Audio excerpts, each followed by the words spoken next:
Hello, everyone. Welcome to this week's episode of To The Point podcast. I'm Rachel Lyon, here with my co-host, John Nuffer.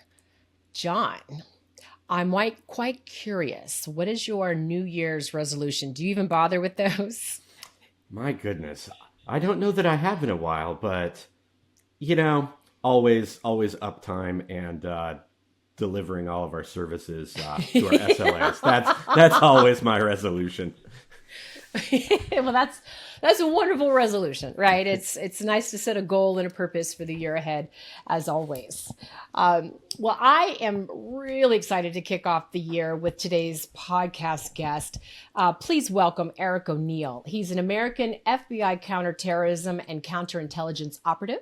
He worked as an investigative specialist with the Special Service Surveillance Group and played a major role in the arrest, conviction, and imprisonment of FBI agent Robert Hanssen for spying on behalf of the Soviet Union and later Russia. His book, written about the experience, Grade A, My Undercover Mission to Expose America's First Cyber Spy, was published in spring 2019. And for those playing at home, the 2007 movie Breach was also based on his experiences. He is a public speaker and security expert who lectures internationally about espionage and national security, cybersecurity, fraud, corporate diligence and defense, hacking, and many other topics. Welcome to the podcast, Eric. Hi, Rachel and John. It's great to be here. And let's not forget my new book, Spies, Lies, and Cybercrime, which just came out in October. Love it. And is going to be very relevant to what we talk about today. Wonderful. We'll make sure to link to that in the show notes, Eric, as well, so all of our listeners can get that. Awesome. Sounds wonderful. And if I had a New Year's resolution, I always bounce between a bunch of them, and I tend to be... I tended to take on too much. It's probably to continue writing my weekly newsletter. Yes. I should have done it monthly, but I did it weekly for the last year, and I am committed to continuing to do this. The audience has grown enough that I think I kind of have to. Wow. Weekly, that's a lot. We do a weekly podcast, and so we can absolutely appreciate that. Yes. And that is a lot. That's a lot more, I think. I just get to write. You've got a lot more work to do. Weekly comes around every week, It's funny. That's right. Funny how that happens. So let's hit it off here. Drawing from your experience in the FBI and as a leading cybersecurity expert, how have you seen cybercrime evolve over the course of your career?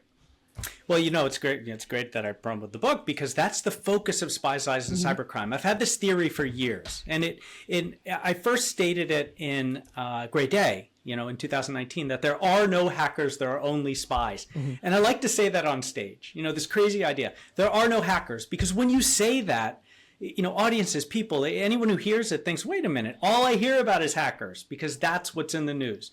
If you're looking in the news and it's talking about something cybersecurity related, it's not really about how you protect yourself. It's more about this hacker did this hacker did that, the hackers are coming after us, right?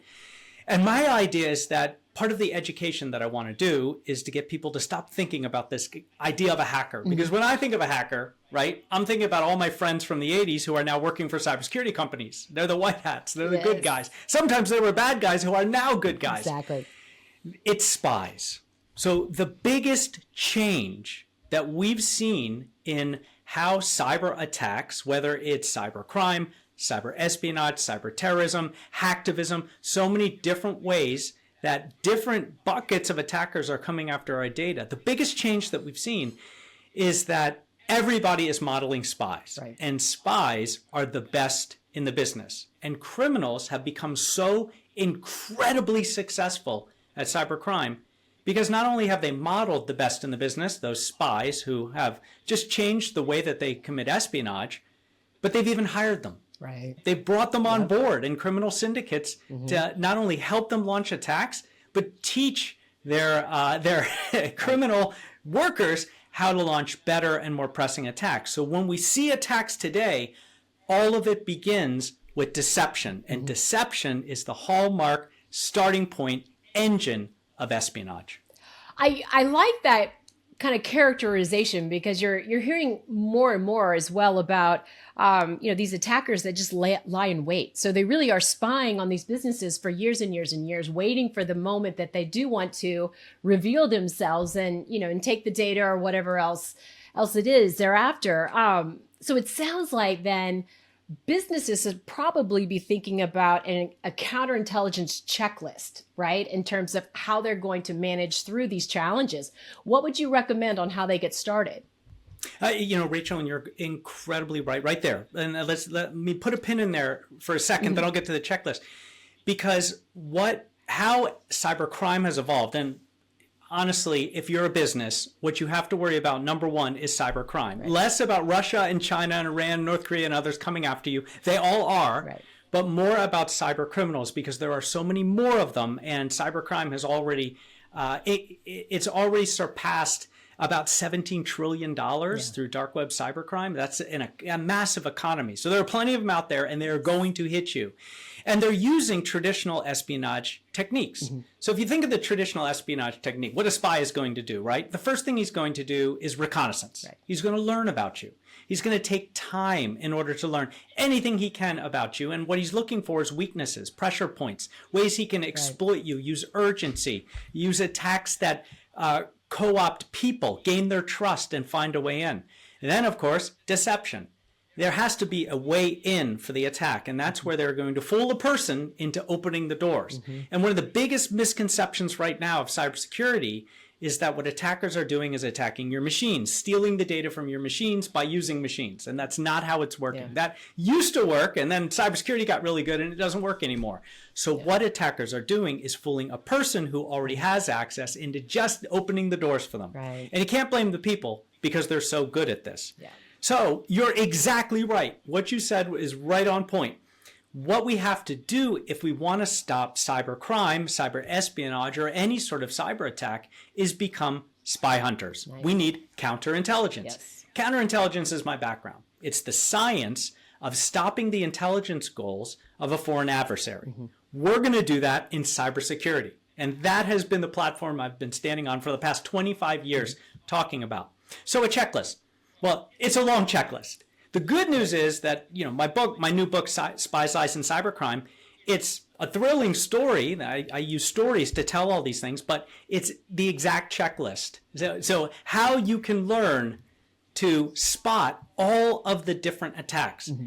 And I've segmented those attacks into a number of buckets, all of the traditional espionage goals, right? And cybercrimes are co-opting. So it starts with deception, then infiltration, how they get in, and then impersonation and confidence schemes. Impersonation and confidence scheme is fooling a person into believing a lie that somewhere in their heart of hearts they know is not true, right? Impersonation and confidence schemes, exploitation, and finally destruction, right? They're going to exploit you, they want to get paid, and they're probably going to destroy things on their way out, whether it's ransomware or just destroying information or changing it or doing some sort of mayhem.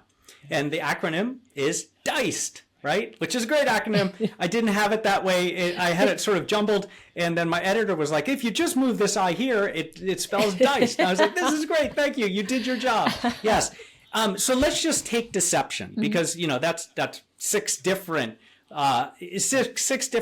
techniques to look into, and that would take our entire podcast. But if we just look at deception and the checklist there, if you're a business, if you're someone in charge of cybersecurity, so maybe you're the IT director who has been placed in charge of cybersecurity, or maybe you're a CISO, or maybe you're just someone at home who wants to protect their laptop and the data on it, here are just some of the things that you should think about, right?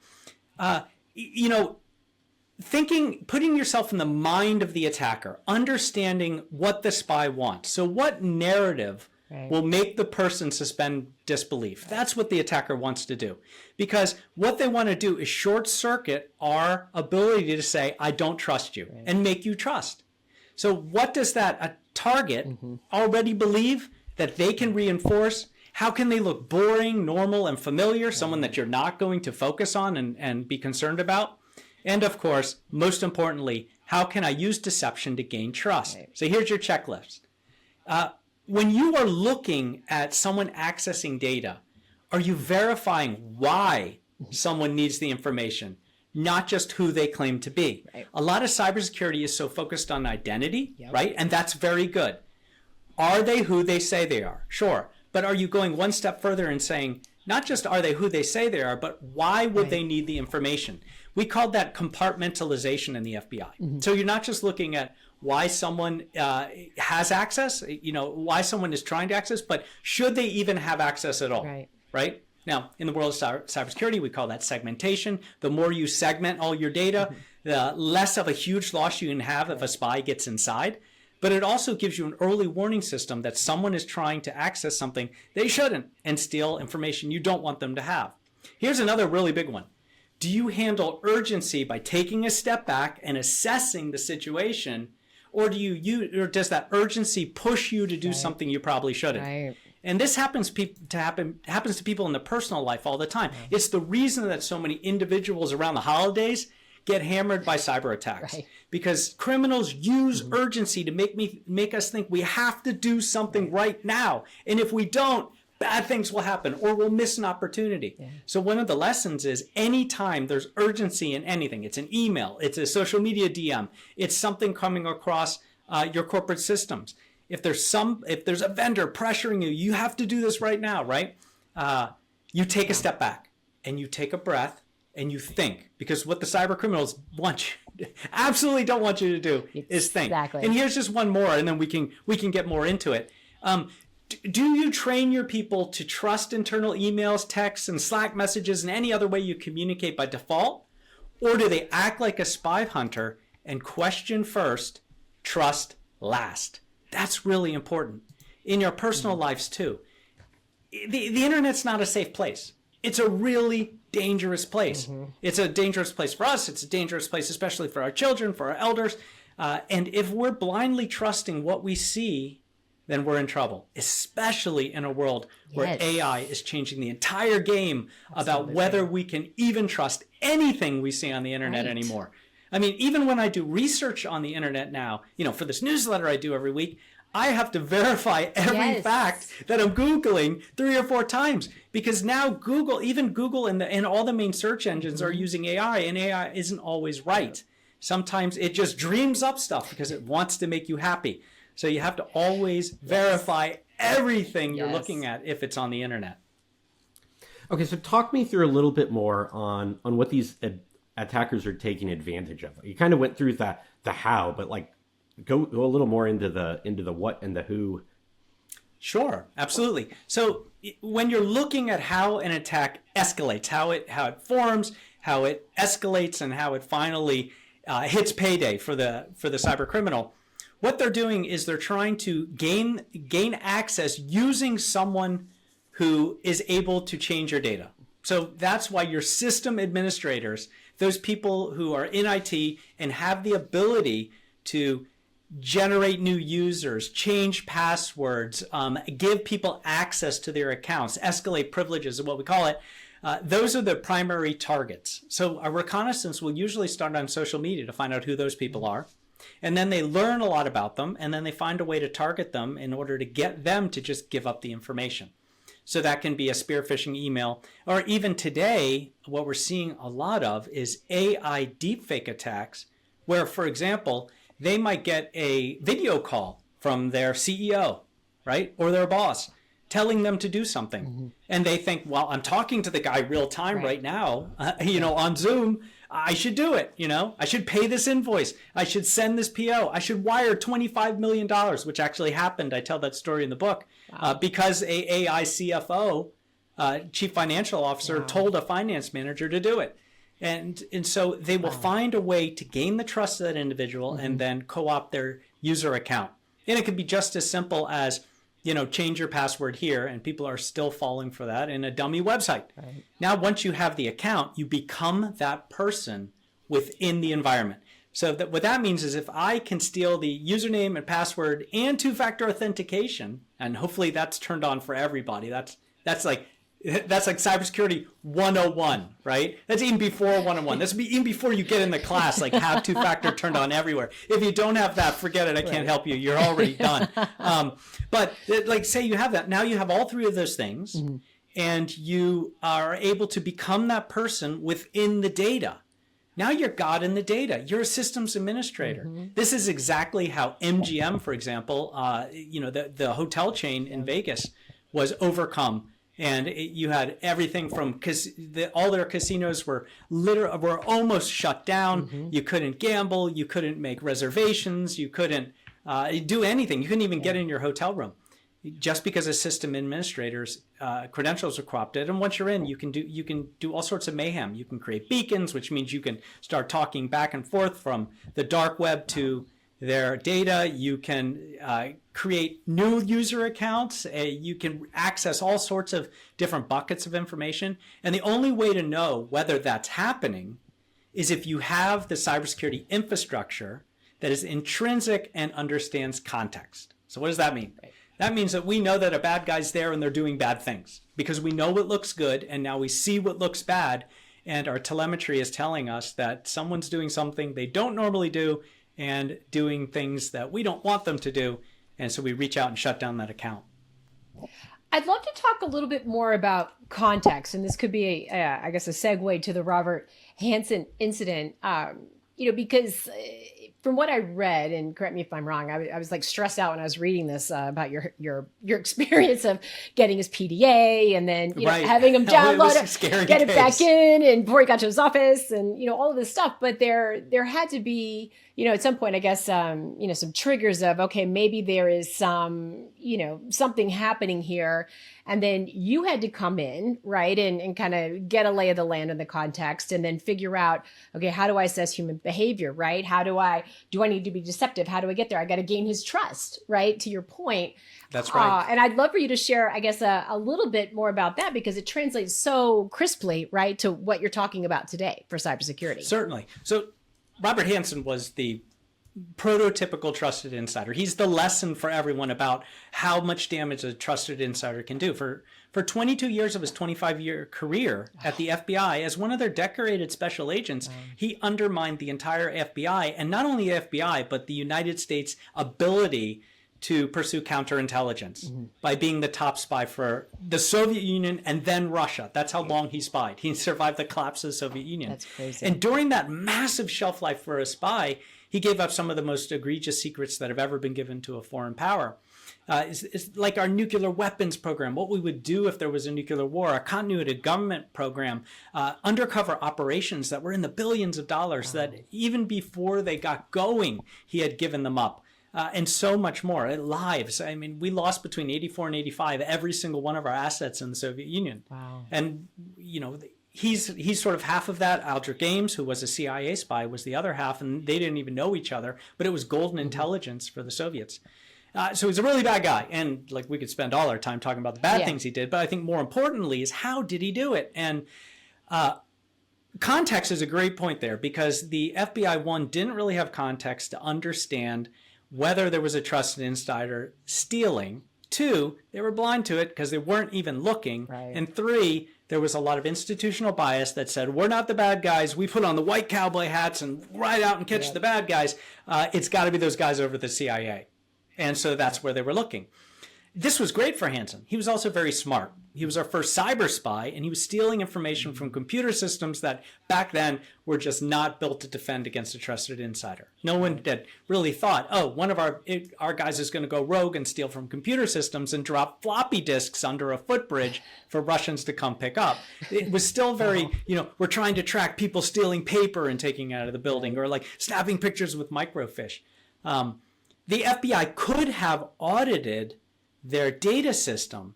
There was that functionality, just no one was doing it. Right. And when I was undercover trying to catch Hansen, we actually went and he was sort of interviewing the chief in charge of the data system, and I saw him smile when the scientist told him, "Yeah, we can audit, but we don't really do it." I mean, he felt really good about himself. I was like, "Wow, guys, don't start auditing now because we're trying to catch him." But because I want to catch him. But I mean, I was thinking to myself, that's like not turning on two-factor authentication. It's you have to audit. You have to see what people are doing and where they're doing it. And that's just easy. You just look at who's accessing things they shouldn't. One of the things Hansen did his entire career is he would go on the FBI's automated case system and he'd look for himself. He'd put in his name, he'd put in his address. And if he saw the way the case system worked, which was sort of messy, is if there was a record that you didn't have access to see, it would return a record. but it was all starred out. So you would know if you put in your address that there was an investigation just because a record was returned. Otherwise, nothing would be returned. Right. So that was a mistake that he knew about, but he wasn't going to tell anybody about because he was exploiting it. And trusted insiders always exploit the flaws in your cybersecurity. And that's what he was doing. So we got lucky. I mean, really got lucky. The FBI for years had been after this poor, unfortunate soul over at the CIA who just happened to live near Hansen, ran on this running route that went by the drop sites that we knew that the spy was using. It was just unfortunate. And there was this big push to get a source in Russia to confirm that this was the guy. And they found a source, and this guy got paid millions of dollars, and he moved to the U.S., and he's put in witness protection, and he's disappeared. And when they opened the file, all of the intel led to not the CIA guy, but Robert freaking Hansen, who was at one point put in charge of catching the spy we only know as Gray Suit, which was Hansen. So he put in charge of catching himself. He was the top Russian analyst. And that had to make him feel really good about never getting caught. So hearts fell in the FBI. We had to create the most unique investigation that to date the FBI has ever run in its history, which was take a spy, not only a spy, but the most legendary spy in FBI's whole past, and someone that the entire careers had been broken trying to catch, and bring him to FBI headquarters and put him in charge of building cybersecurity for the FBI just so he could spy. He would spy. He'd have access. He would spy. We could catch him in the act of espionage and then use all of the weight of the Department of Justice to crash down on him and get him to talk so everything could be rebuilt. And then they had to find somebody who not only knew how to catch a spy, but turn on a computer. And it turns out that the only person the FBI could do that was me. And I was thrown in the office. I was never trained to do this. And they said, one, don't screw up, right? Two, gain his trust. And three, catch him. So essentially they were asking me to find a unicorn running through Times Square, which is impossible. There's this, find a smoking gun. Right. If you're a lawyer or you're an investigator, that never happens. But I succeeded. Yeah. That's excellent, and good thing you caught him. You talked about a couple of the issues on not having the auditing being reviewed and so on. But what were some more of the kind of warning signs that you saw that are now visible in hindsight, and what we should all be looking for today? Certainly. So one, of course, auditing. The best way to catch a trusted insider, the number one way, is through cybersecurity. Psychology, it doesn't really work so well. Watching your colleagues, well, you can't really do that anymore because everybody's working remote.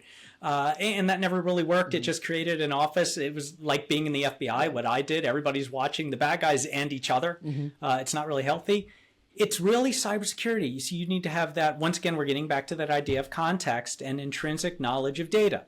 If you know who is accessing data, when they're accessing it, and from where they're accessing it, right? And then you can get an idea, a baseline of an employee. You're looking at their identity.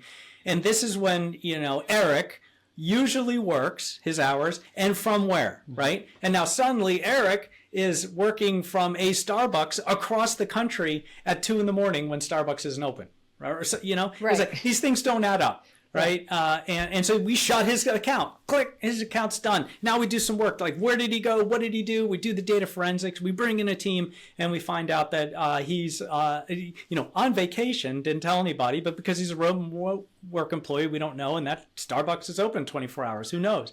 But we verify, right? Otherwise, could be a spy, someone who's hijacked the account and is attacking. Today, you can't even just look at IP addresses and say, we're just going to block everything from China, because they're renting servers in Arizona and other places to make it even harder. Amazon just found out that North Korea was renting servers, was hiring actually Americans who would set up servers for them in Arizona, and then they were infiltrating their people as remote workers into Amazon to make salaries. And just take money and fund the country, but also to steal data. And so Amazon is constantly fighting that fight. So you have to understand your employees, but you have to understand data. And so that's why what we're doing now is we're doing a lot of work in AI analytics that can real time look at changes in data and focusing really well on endpoint, XDR actually, which is like, endpoint technology is a sensor on everything that accesses your data. XDR is like not just looking at the doors, but and windows, but looking at all the hallways and and all the corners and they're sort of like cameras recording everywhere.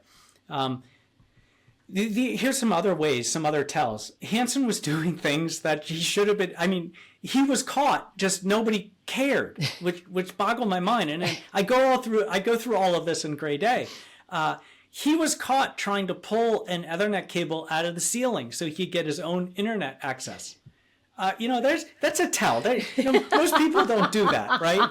Most people don't even have the technological ability to do that. But this dude's on his desk, like pulling a cable out to try to get his own like exterior way to communicate where the FBI didn't have access to it. He had installed a keylogger on an FBI machine, okay. And he was learning passwords when the IT person would come and service the computer. And when he was called on it, because they caught him, he said, "Oh no, I just needed the password for the printer because I couldn't get color print to run." Sure. And I know it's an end around. I shouldn't have done it, but there were other things. Here's a great question. He had a top secret security clearance, and all of the letters that go above that. There's really nothing above top secret, but then you get all these letters that give you access to buckets of other information, right? He had top secret SCI. And when do you think, so he's a veteran 25-year FBI agent, when do you think the first time he was ever polygraphed was? Wait, what? The first time he was ever given a polygraph, which some people call a lie detector. There's no such thing as lie detector, but he was given, the first time he was given a polygraph, a routine polygraph. So when do you think the first time he would have gotten one was? Gosh, they would not have done that during his getting his clearance in the beginning? So yes, that would be the first time, and by law, every 5 years. That's what I thought. Right. Your clearance. Right. The first time he was ever polygraphed was after his arrest. Stop. So it's like, how many balls could you drop and help this guy out? He's a master spy, but it's like he didn't even have to work so hard. So there are these other mistakes. You need to watch these sort of things, yes. And the employees who become trusted insiders, and we're talking about the guy who works in cubicle 3B or now works from home remotely, right?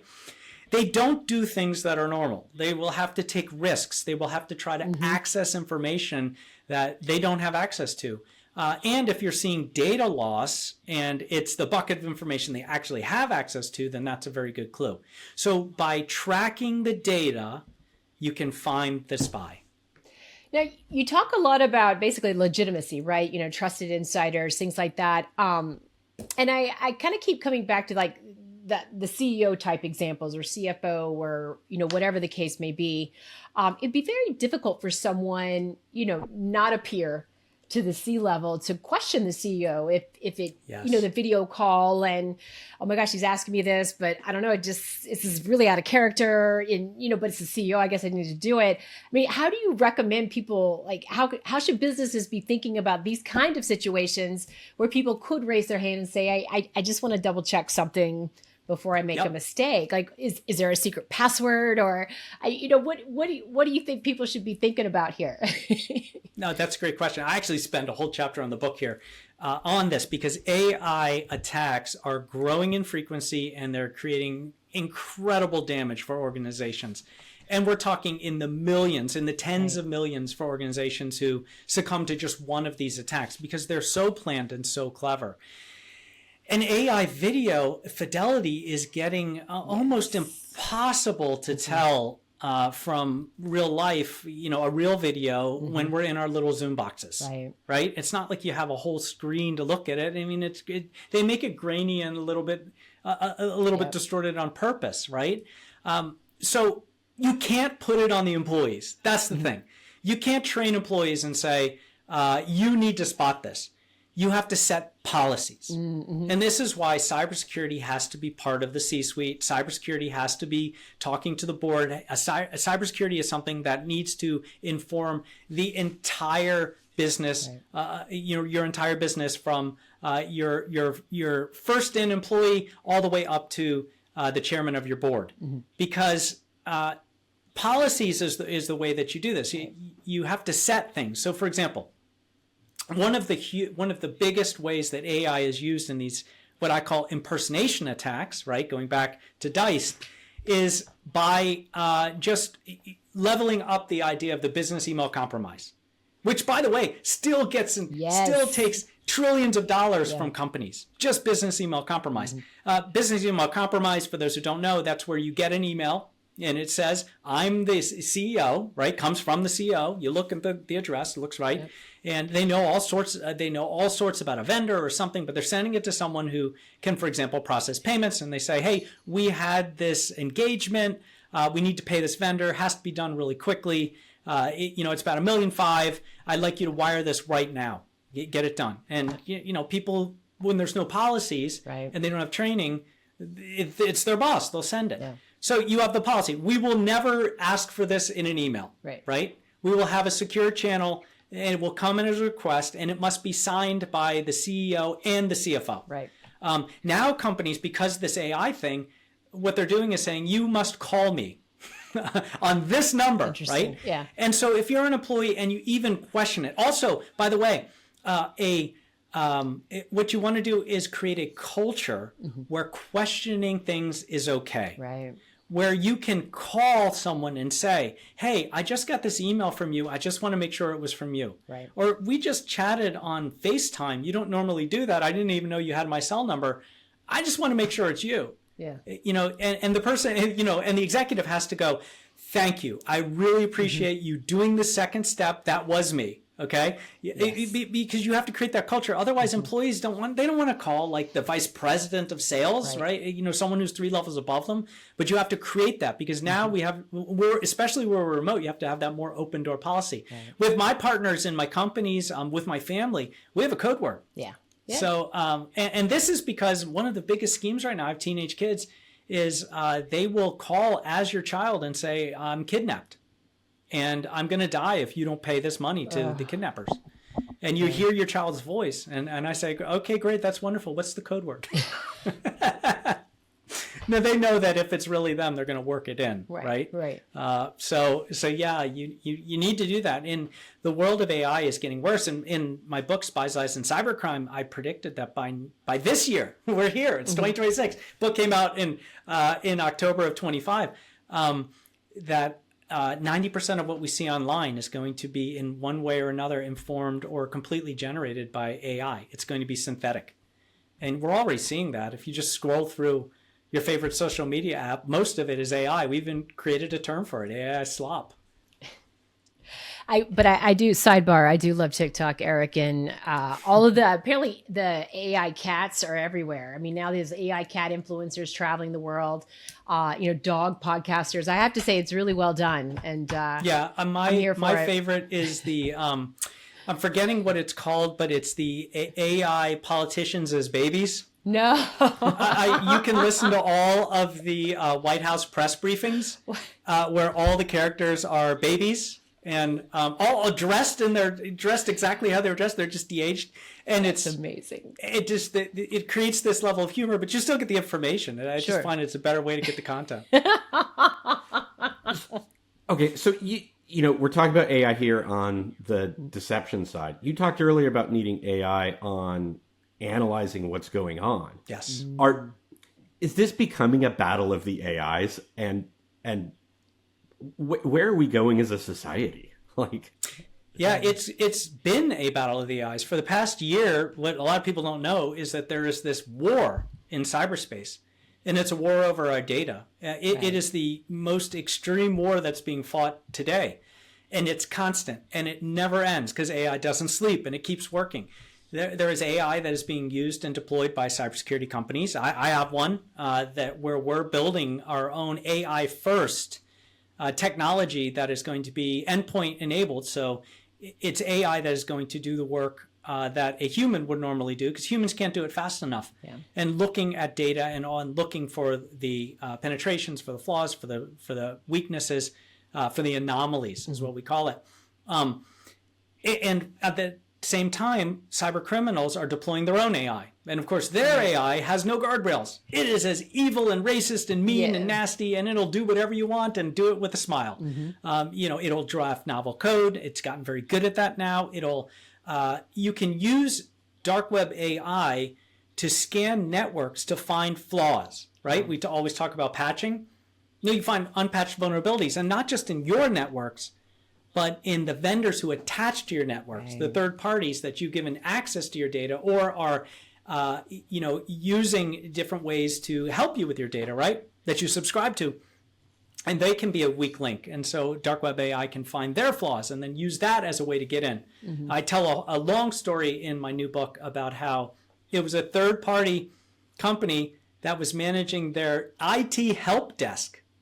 And that was the way that one of the most nefarious cyber criminals, that's real ironic, right? Cyber criminals in the world, Lockbit, was able to use that vulnerability in the help desk in order to get into their data, co-opt a system administrator's credentials, and then cause mayhem in this non-governmental organization, charities, different, all over the world in 20 different countries, a massive ransomware attack.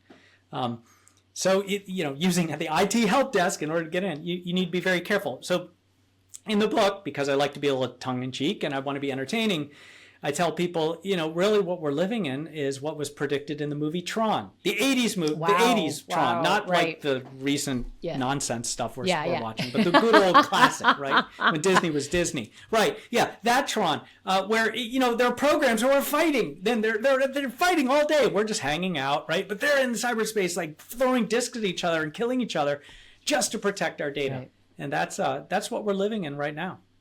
So with AI, there's just so many unknowns, though, Eric. I mean, and I guess that's part of that I wrestle with when there are so many unknowns out there, and it's kind of like polymorphic, right? It's just kind of moving and breathing and growing and evolving. How do you protect against that? How do you what's the gold standard of protection in a world of unknown, and it continuously changes day by day? Right. Well, that's the way AI can do these predictions a lot faster than humans can, but humans are never going to be pulled out of it. The AI, think of AI, the way that we're using AI in cybersecurity as your early warning system. AI doesn't always get things right, but AI will give you an advance warning that you may have a breach or you may have a flaw, because today, this idea of a perimeter defense just hasn't worked in years. And any cybersecurity company that says we're going to build a wall that's going to protect you is lying to you, because that's not how it works. Today in cybersecurity, what we are is threat hunters. We're all cyber spy hunters. The best in breed cybersecurity. It's assuming that a threat will land, that it will get in, and what you're doing is you're building resilience and you're building the ability to catch the threat as soon as it lands to minimize damage. And that resilience is getting you back going as fast as possible. That's where cybersecurity is. That context, knowing when the threat has landed and blocking it, stopping it before massive damage is done, and resilience. If there is damage, coming back online as fast as possible. And when we talk about segmenting data, that's one way to do that, right? The spy gets in, or the cyber criminal, ransomware attack takes out this small part of your organization, but not the whole thing. And you can get back up and running really fast. And I tell a bunch of examples. The best one, right, is Colonial Pipeline. They didn't know, the attacker, when Russian cyber criminals attacked Colonial Pipeline, the decision to shut down their operations, one was a decision that they had put in place. If they couldn't identify where the attack was coming from, they would assume that it was a national security event, right? Because they move most of the fuel from the West Coast to the East Coast any given day. And they would shut it all down to make sure that there wasn't potential damage to critical infrastructure. Well, better context in the data would allow them to know that it was just their administration side, their corporate side, and not the operational side. So they could have shut the corporate side down and continued to pump gasoline, and then people wouldn't have gone crazy all over the East Coast because they couldn't fill up their cars with gas in the middle of a pandemic when they didn't need to go anywhere. But people react to chaos in strange ways, right? So that context becomes really important, and AI can help give you that. Once again, you have to have the robust cybersecurity. And what a lot of cybersecurity companies are finding problematic right now is they're not built with AI in mind. Right. The way their system and their architecture works, the way that their endpoint systems work, aren't built that way. So we're going to see in the next year, and if I want to ring my own bell, my company Nexusure will be one of them, is cybersecurity that does the things that best in breed cyber does now, but it's built with AI from the ground up. Right. So it just works, and it works faster, and it's more streamlined, and the sensor doesn't cause any problems. You're going to see some real advances in cybersecurity, and we need it because right now we're kind of losing the war to cybercrime. I just a sidebar. I love these. I was reading a Wired article, Eric, and I'd be interested in your perspective here. We hear a lot about like agentic AI agents and things like that. And this fellow, was it Sam Altman who said, kind of companies in the future will just have the one human and it'll be all AI agents kind of, as the employees. And so he ran this kind of test, and turns out, the agents had, approached him about giving an update, and the update was all lies. Like we didn't do the email newsletter. We didn't launch this product. We didn't, do this thing with the code. And the human in the mix said, you just lied to me. And the agent's like, yeah, my bad. Sorry. And so how do you prepare for these kind of things evolving in the future, right? In this context? It's hard, and that's why people like me who call themselves futurists, we rack our brains to figure out what's next so we can be right. I got a pretty good track record so far. At some point I'll be wrong, but here's what I think. I don't think AI is going to replace every person. No. I don't think it works that way. And Sam Altman is a great dreamer. I would look at like the things Zach Cass is saying, right? Mm-hmm. He was from the early the precepts of OpenAI. He's a friend and a great speaker too. He's got some good ideas of where AI is going. But here's what I think. I think AI is going to be like our little buddy, like the guy riding shotgun, right? Our second brain. It's going to augment what people do. Right. So you're going to still do your job. You're just going to be much more efficient, and it's going to answer all the questions. For an example, I'm an author, and I used to spend a lot of time thinking of that perfect line for my book, right? Yes. When I wrote Gray Day, I couldn't find the word, right? I knew it. It's on the tip of my tongue. Yeah. I couldn't find it. So I would set everything down. I'd throw my jacket on. I'd go outside. Yeah. I'd take a 2-hour walk. I'd come back, and somewhere in that walk, it would just hit me. Oh, the word's energetic. And I'd run back up to my computer, and I'd type it in, and be like, perfect, I got the perfect sentence. And today, what I can do is take the sentence with the blank and throw it into AI and say, my AI that I've trained, and say, give me 10 words that fit this sentence. And one of those words is energetic. It's the word that it took me 2 hours before to find. That's sort of a small example. But magnify that, right? Researchers who now have a lot of the analysis that used to take them a long time to do. Investigators who would spend a massive amount of time, and I've done this in the past, looking at the billboard on the wall with all the colored strings, just trying to put it together. AI does that in a moment, right? Which means that you can spend less time on the analysis and the grunt work and more time on the dreaming and the creativity and the big thought and the big ideas that AI doesn't do. Even when it's agentic, I don't think it's going to do that. We will fulfill the creativity, the dreams, the pushing things forward faster than they've ever been, and AI will help us get there. So, you're going to have, everyone's going to be using it. It's going to be sink or swim, I think, in the future. But I see it more that way than actually taking people's jobs. It's just going to make people work faster and smarter, and maybe even work less. Wow. But, so how do you reconcile those, the fact that AI quite often can be convincingly wrong, right? Like blatantly wrong, but you have to already be an expert to recognize it because it is so convincing. And I mean, you talked about helping an investigator and so on, right? Like, isn't that scary where you might have now somebody who's responsible for an investigation convinced of something that may or may not be true? And how do you then overcome that? That's why we are never going to have AI judges. And that's why we're never going to have AI prosecutors and defense attorneys. Just in the world of law, you can see some of the horrible hijinks and mistakes.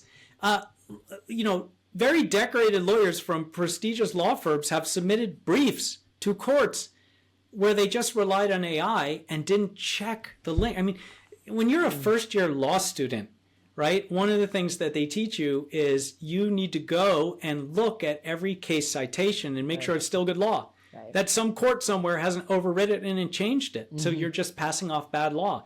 It's the same thing with AI. You can't just run.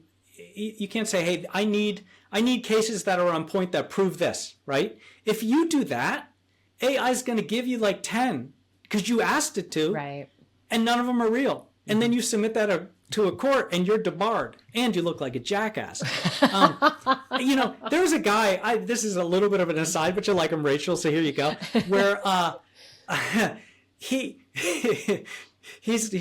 now you can do a lot of court remote, like everything else. And his lawyer comes on the screen and he speaks in this really weird, archaic legal, like, I am pleased to appear before the court to represent my, my client so-and-so who preys upon the court. And the judge is like, hold on a second. Like, who is this? Like, who are you? Right. And there's like a long pause. And then the actual defendant shows up on the screen. He goes, well, that's my AI lawyer. And the lawyer's like, the judge is like, no, that doesn't work. You can't just have an AI avatar, advocate for you. And you can't. So the fact of the matter is, as an investigator, as a lawyer, as a scientist, using AI is like a calculator in a way, like the most advanced, amazing calculator. It's like the calculator, all of Google, all of human history, all of it together. But you have to check your work. Right. You can't just, and I do that too. I'll ask my AI to help me analyze this or put some thoughts together or help me put this together, especially like when I'm writing or when I'm putting together a newsletter, right? My next newsletter is all about what I call Q2, well, many people are calling Q2K, kind of comparing Y2K with the idea of the quantum supremacy and the fear there. And I said, here are all my ideas, like pull a lot of research and show me the links. Right? And then you sit there and you follow every link and you make sure. And here's another thing. Just because AI gave you a link doesn't mean it's a good link. Right. You got to follow it and say, hey, this has nothing to do with what you said, right? And then you got to throw that part out. So yes, you still have to work. You still have to be a good journalist, a good investigator, a lawyer, scientist, whatever it is, and make sure that what you are saying, because ultimately it's you, is true, and that you're not 100% relying on AI. And this is causing a lot of trouble for students who are falling into this trap as well. And I don't think students should be using AI, at least not through high school in this way. I think that once you're in college, you're kind of training for your career, and everybody's using it anyway. And we can get into shadow IT and where AI is changing that for organizations as well. If you want to get back to organizations. But yeah, got to check your work. But you always have to check your work. It's just people are lazy and they don't want to, and they think that the AI wrote this so magically. Well, yeah, because it just gave you what you wanted. Exactly. It's I'm a journalist by trade, from my degrees, but I use it kind of sparingly when I'm writing, though, because I don't want to be so dependent on something giving me the words. Like, I want to come up with the words. But to your point, sometimes you are stuck. Your muse is not there. And I just need a little nudge to help me get going, get back in my groove. But that's the part where I kind of struggle as a writer, because it's, as a human, there's nuances you can bring that ChatGPT or whatever cannot. But, to your point, that people are also lazy and they're like, hey, I just need a shortcut to get to something and, push it out. But Rachel, you do have to write it yourself because, there have been studies that have shown that the more we rely on AI, the more we lose that capacity to write. Your brain will actually rewire itself to think, this is my shortcut. And the brain is amazing that way. The brain is always looking. It's why humans are so incredible across our history at creating inventions that make our life better. Our brain is designed to find the easiest path from point A to B, whether it's following a map, whether it's inventing the wheel, whether it's inventing AI, which is just another way to make our lives easier. And of course, everything we create that makes our lives easier also has a dark side. Nothing is black and white. But here, if it does all your writing for you, you'll forget how to write. And you'll sit down and try to write and you'll struggle. Yes. It's was it one of my favorite kind of cybersecurity quotes, to kind of get comfortable with being uncomfortable, but it's that kind of same thing, right? You gotta I've been this whole neuroscience thing right now, TikTok, it's really sucked me in, but I love what you're saying, because it's so true. Like you have to rewire your brain, because it defaults to that easy path forward, but that's how you get stuck. In my book, I have a chapter that's titled "No Blank Pages," right? And my fear, and as a father, I have a 17-year-old, a 16-year-old, and a 12-year-old, wow. And my fear has always been, what are we doing to our children when we remove that horrible moment of spark and creativity? And what I'm talking about is, when we grew up, you would sit down with a sheet of loose leaf in class, and you'd have your number 2 pencil, and your teacher would say in English class, write an essay on the blue sky, right? Or whatever, right? And that first miserable moment where you'd had to think of your first line. Yeah. It's the same thing with every book I write, every article I write, everything. That first line is so important, and you agonize over it, and suddenly there's a spark. Right. And you think, oh my God, that's perfect. Yes. And the whole thing falls into place. And you struggle and you edit and you go back and forth. But you lose that ingenuity, that creativity. We lose that mental flexibility when the first line of everything we write is asking AI, this is the essay, write me an essay, and then you edit it. Mm-hmm. I mean, it's like we need boredom. And, take this to the next level. Boredom is so critical to creativity. Really is. We don't create if we're not bored, which is why so many of the amazing discoveries happened when people were bored, sitting under a tree and an apple fell on your head, right? Wow, gravity. These kind of things are so important. Like, I do my best thinking when I mow my lawn. I still take a push mower and I go out and I mow my own lawn myself. And I do it, and I have like music on. I don't listen to podcasts or stories, because my mind, you're just going back and forth. And your mind's like, help me. And I was like, no, I'm not helping you. You do it yourself. And then it starts to dream and create. Mm-hmm. And I don't know how many times I got to stop the lawnmower and pull out my notes app and furiously type, this is a good one, this is a great one, right? But the boredom leads to that. Same with music, same with acting, same with writing. You need to let your mind just be bored and drift and open and do what it's supposed to do. Right. Continue to fire, continue to dream, continue to solve problems. I love that. So we need to have more blank pages. I made my kids all learn to write with a number 2 pencil and a sheet of loose leaf. That's wonderful, because that's another thing being lost, right? The handwriting is all these kind of fascinating things happening. Definitely. They can write they can all write in cursive, and nobody can do that anymore. No, that's a lost skill. I don't even think I can do it anymore. John, I've been monopolizing the conversation. Sorry. That's okay.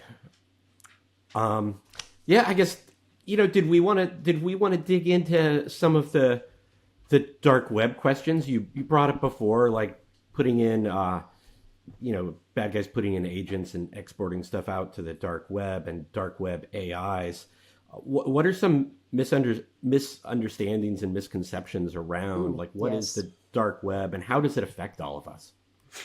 Yeah, I've stood on stages in the past few years in front of tens of thousands of people, and I usually ask this question: who here knows exactly what the dark web is? Yeah. And if I asked, and I won't, could come up on stage and do like a quick 10-minute primer, right? And there are usually like 1 or 2 hands, and many of these audiences are, big corporate events, big conventions of IT people. Right? And it's usually when someone raises their hand, I'm like, you work for the government. And if they work for intelligence or the FBI, usually they're FBI. They'll come up later. It's like, I work for the FBI. I'm like, I figured, right? Because most people don't understand what the dark web is. They don't understand what it is at all. No. And so one of the things I really wanted to do in the new book is demystify it. Yeah. And actually, I have a friend who is one of the original dark web, what I call dark web spelunkers. People who go down into this dark cavern, right, to go find all the bad stuff, to give us that early warning. And he was actually hired by the DOD and then sent after the largest drug trade on Earth, which was on the dark web, led by this guy named the Dread Pirate Roberts. And they were going to go find Dread Pirate Roberts. And the way they did it is they said, hey, we got to find somebody who's an American, right, that we can turn. Because a lot of these people are all over the world in places that have no extradition here. So they started looking for Americans that were part of the drug trade, and they found a shipper in Baltimore, and my buddy was one of those people. So for the book, I'm like, hey, you got this expertise. I dabble going into the dark web, but I want the way you do it. And I bring my readers over his shoulder as we go down to like the worst, horrible marketplaces. Right. I mean, like the Body Parts Bazaar, where you can buy eyes or feet or hands or a new heart with a shady doctor who will transplant it for you. Wow. All these passports and IDs from all over the world that are for sale. Everybody's account on social media is for sale. Identities, people that are for sale. It's the biggest sex trafficking and human trafficking marketplace on earth, weapons trafficking, and all of the kind of data, e-learning platforms, right, for cyber criminals who can go and learn how to launch a ransomware attack and download a toolkit. And if you're successful, you just kick us back 25%. Right? And that's how these big cybercrime syndicates grow and grow. So it's fascinating. But the dark web isn't like a place. It's not like a site on the internet. Right. It lives as part of the internet. Right. It's about 5% of the internet. And you might think that's not very big, but the internet is astronomically large. Yes. The internet is so large that our minds can't conceive of how big it is, and growing at an exponential rate. Right now, the internet is nearly 180 zettabytes of data. I mean, a zettabyte is so big, and I had to figure this out for my readers using an analog example, like a metaphor. If I stack paper from my feet all the way up to 1 zettabyte, and paper has data, right? It would actually blow past the Andromeda galaxy. That's a lot of paper, right? That's 1 light year away. That's massive. That is a massive amount of paper. And of course, we could never do that. But hey, data is data, and I mean, we're growing data centers, and the dark web can exploit any data. So it can exploit networks. Part of the dark web actually lives in legitimate companies all over the earth, where cyber attackers have co-opted part of their data infrastructure and created their own virtual servers that just feed the dark web. And all of these servers are called volunteer servers. And of course, there are people who you could set up a volunteer server to the dark web, and because some of it is used legitimately. The inception of the dark web was actually by the Department of the Navy to create a way for our spies to be able to communicate using the internet backbone while they were overseas in hostile countries. Think Navy SEALs who are deployed somewhere and want to send an email and don't want it to be intercepted. Right. They can do it through the dark web. And then these researchers left the Navy and decided, hey, this could be used for the good of all, and made it open source. And the bad guys said, yep, we're going to use it for the good of us. And that's how the dark web was really born as the biggest criminal enterprise in the history of the earth. That's, I love that we're talking about this, because I feel like maybe it's just the things that I'm reading. I don't feel like anyone's talking about it as much anymore, Eric. I mean, but yet it's proliferating in all these crazy ways. But why aren't people talking about it more? People don't talk about things that they find very esoteric and hard to understand. Nobody wants to feel like they're not smart. And it also, the way that people have talked about it is very jargon based and difficult. I mean, I'm an author, so I think in terms of metaphor, and I think that's better, and storytelling and getting people to understand. So when I talk about the dark web, what's the classic way to talk about the dark web? It's an iceberg floating in the ocean. I mean, that's just so silly. The dark web is massive. It's not a little iceberg that you're going to hit with your ship. You might never even see it. And they like that because the smallest part is above. That's the surface web, right? That's everything we can Google. And then you go deeper, and that's the deep web. That's not bad. It goes deep into the water. You get it? And at the very tiny point at the bottom, that's the dark web. Well, that's not the dangerous part of an iceberg. It's actually the top. So my metaphor is a cavern. It's dark and dangerous. And if you've ever put on your dirty suit and your wrist, your elbow protectors and knee protectors and your helmet with your carbide lamp and gone and spelunked down on your belly where you can feel the whole mountain pressing on your back, and you're claustrophobic and miserable, that's getting to the dark web. That's what the feeling is like. And it just spreads throughout the entire earth. It's just cavernous and everywhere. But you also get the ability to say the deep web, right? That crawling down into the earth, which is difficult and ever more difficult the deeper you go. That's a perfect metaphor for the internet. Right. Because the majority of the internet, 90% of it, is behind lock and key. Right. It's the secure layer. It's the battleground for cybersecurity versus cybercrime and espionage. And that's the invisible war that we don't see. So we think of the internet, and when we think of the internet, we think it's the stuff that I Google. It's when I'm scrolling through social media. It's when I send an email. But that's actually the smallest part of the internet. And the dark web is like a cancer that grows on the internet, co-opts it for its own purposes, and allows marketplaces for cybercriminals that, for the most part, can't be shut down by law enforcement, can't be stopped. Wow. Because I have example after example in the book of how law enforcement has successfully, they thought, shut down these cybercrime gangs. But cybercrime gangs, what I call syndicates, so that we elevate our thinking, practice the same stuff in cybersecurity that the good guys do. Right. Context, resilience, cybersecurity, right? They have backups. Yes. They just restore from backup. They change their branding and name, and then they always launch like the meanest, nastiest next attack possible. Because it's like kicking a hornet's nest. Right. Wow.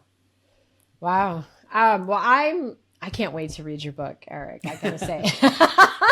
It was a very difficult book to write, which required an immense amount of research and talking to other experts and really pondering and thinking how I would explain these things in a way that's fun and reads like a spy thriller. Right. And that's what I wanted. A lot of my endorsers and beta readers have said it reads like a true crime novel. Which made me feel really happy because, that's what I want. I want people to feel like they're reading a cool book, but learn everything they need to know to not only spot the attacks, but know what can I do to stop them.